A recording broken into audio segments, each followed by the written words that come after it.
अरे बच्चे का मिजाज भी है उस चीज़ का, बच्चे की जी। काबिलियत भी है इस चीज़ की।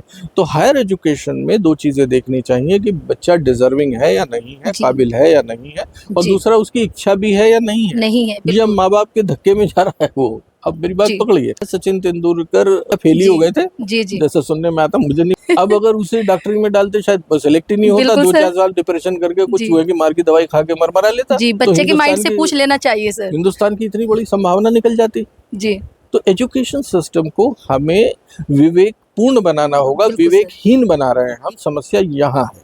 अब उससे पहले जब वो सिलेक्शन के प्रोसेस में है, सेलेक्ट हो गया है, जैसा मैंने कहा टोटल 7 मेडिकल कॉलेजेस थे। अब ये समझिए कि जो बच्चा तैयारी कर रहा है, जी, उसकी पढ़ाई लिखाई, खाना आना जाना, एग्जामिनेशन की फीस भरना, फॉर्म लाना और कोचिंग कराना। जी, कोचिंग आज बड़ा मसला है, बिल्कुल सर। बड़ी महंगी है कोचिंग। जी, और कोचिंग ने एक और नया डायमेंशन इसके साथ जोड़ दिया, एक आयाम, कि कोचिंग इंस्टीट्यूशंस में बड़ा कंपटीशन है। जी, तो पेपर लीक कराने में कोचिंग वाले बड़े भारी वो हो रखे हैं।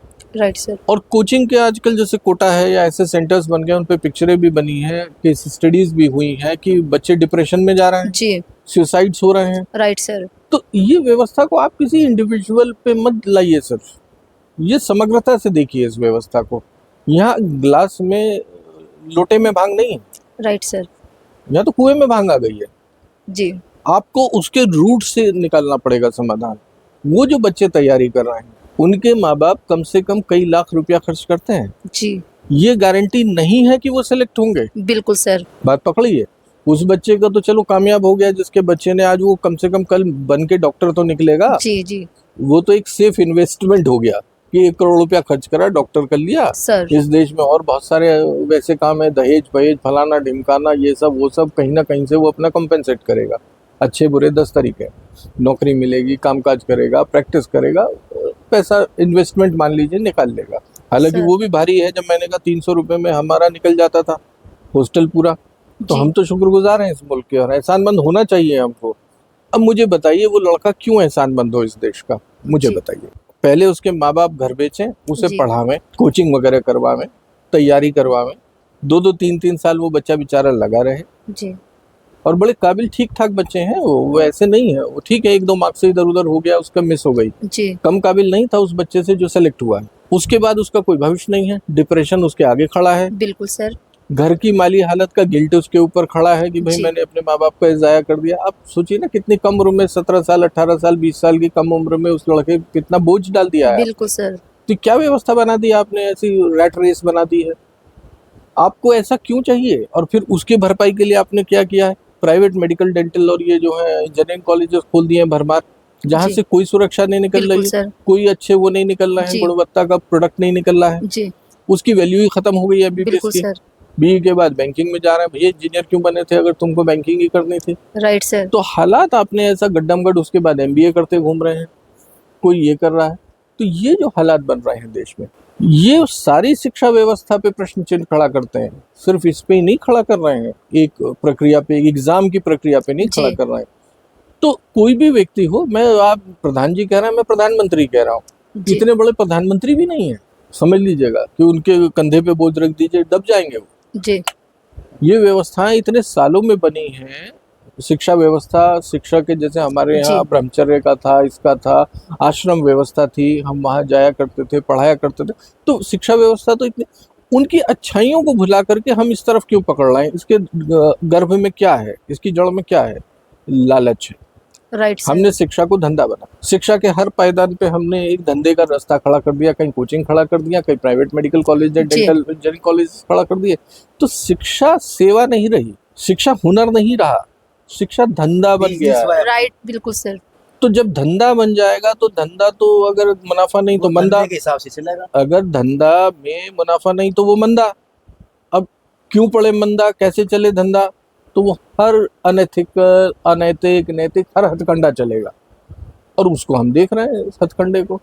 तो ये देखा जाना चाहिए था कि ये प्राइवेट, बिना उस तरीके से, अब प्राइवेट मेडिकल कॉलेजेस जैसे अभी हमारे यहाँ भी बंद हुए हैं, कई मेडिकल कॉलेज देखा गया वहाँ पढ़ाने वाले ही नहीं है, जी, तो बिना पढ़ाने वालों के डॉक्टर तैयार हो रहे हैं। फिर उसका वो पक्ष देखिए जो बेचारे की श्रद्धा है इस प्रोफेशन के प्रति, मरीज जो मानता है कि भाई मैं बीमार हूँ, जाऊंगा, मेरा इलाज होगा, जी, और वो ऐसे डॉक्टर के हाथ पड़ेगा। जिसे पता ही नहीं कि डॉक्टरी कैसे करनी है। Right sir. तो आप इस दुष्चक्र को समझिए, जी एक पक्ष मत जाइए एक नीट पे, ये व्यवस्था पर बड़े सवाल नीचे हैं। से शुरू होइए, अब स्कूल्स पे आ जाइए। स्कूल में मेरा मानना है कि प्राथमिक शिक्षा, बुनियादी शिक्षा, एलिमेंट्री एजुकेशन जी बहुत अच्छी होनी चाहिए, फ्री होनी चाहिए, कंपलसरी होनी चाहिए। सरकार को सबसे बड़ा निवेश एलिमेंट्री एजुकेशन में करना चाहिए। जिन देशों ने मजबूत तरक्की की है, चीन है, रूस, यूएसएसआर था उस जमाने में, उसकी जो बुनियाद में सबसे मजबूत पिलर थे वो ये थे। हेल्थ एंड एजुकेशन पे तो आपको काम करना ही चाहिए। जी आपने हेल्थ कैसी कर दी है, जो मैंने आपसे कह दिया 1 करोड़ में डॉक्टर बन के आएगा तो क्या वो समाज सेवा में जाएगा? नहीं, जी वो वसूलेगा। ऊपर हेल्थ महंगी हो गई, बिल्कुल सर। एजुकेशन में आपने एलिमेंट्री खत्म कर दी है। जी। एजुकेशन, स्कूल बिक रहे हैं, बिल्कुल सर। प्राइवेटाइजेशन हो रहा है, फैंसी नाम हो जाते हैं, red eagle convent school. Sir. वही टीचर जो वहाँ पढ़ा रही 2000 में 5-5 हजार में टीचर पढ़ा रही, वो जी। क्या एजुकेशन देंगी? बिल्कुल तो सर। आपको एलिमेंट्री, हायर एजुकेशन को आपको ये करना चाहिए कि हायर एजुकेशन सबके लिए ना तो जरूरी है, आवश्यक है ही नहीं। बिल्कुल सर। उसमें सिर्फ 2 तरीके का आदमी जाना चाहिए हायर एजुकेशन में। आजकल लोग फैशन के लिए जा रहे हैं उन एजुकेशन में। और बुरी बात क्या है, किलिंग द मैसेंजर जिसे कहते हैं। Right sir. आपको बुखार है, बुखार अपने आप में बीमारी नहीं है, जी अंदर कोई बीमारी है, उसका सिग्नल बुखार है। Right sir. तो पेपर लीक होना अपने आप में एक कैंसर, अल्सर जो भी कहेंगे है, जी जी लेकिन ये किसी बीमारी की वजह से है। वो बीमारी क्या है? ये तो सिग्नल दे रहा है ना, जी। आपके सामने सिग्नल ब्लिंकर जल रहा है, राइट सर। ब्लिंकर जल रहा है, सायरन बज रहा है, एक्सप्लेन कर रहे हैं। और आप उसे नहीं देख रहे हैं। उससे भी बुरी बात, अब अगर मैं मरीज की ही सुननी बंद कर दूं, डॉक्टर अपनी चलाए, नहीं मैं सुन ही नहीं रहा, मैं सुन ही नहीं रहा मरीज की, मैं सुनने को ही तैयार नहीं हूं, तो मैं अपने फर्ज को निभा नहीं रहा। मुझे Right, उसे sir. गौर से सुनना चाहिए। तो प्रजातंत्र में जो शब्द पे मैं आपको लाना चाह रहा हूँ, 2 शब्द है, संवाद और इंसाफ। संवाद और इंसाफ। जब मैं मरीज की सुनूंगा तो मुझे पहले मर्ज सुने, पता है, हाँ फिर इंसाफ करें, फिर इंसाफ करें। या इलाज कह दीजिए आप, इंसाफ या इलाज। राइट जी, सर। तो जब मैं सुनूंगा ही नहीं तो इंसाफ और इलाज तो बात की बात है। बिल्कुल सर। इस वीडियो को भी यहीं खत्म करेंगे। डॉक्टर मेजर हिमांशु साहब ने बड़ी बात कही है, संवाद और इंसाफ। पहले सुनेंगे फिर समाधान करेंगे। और ये इनका सीधा सीधा सवाल है भारत सरकार के दिग्गज मंत्री धर्मेंद्र प्रधान के लिए।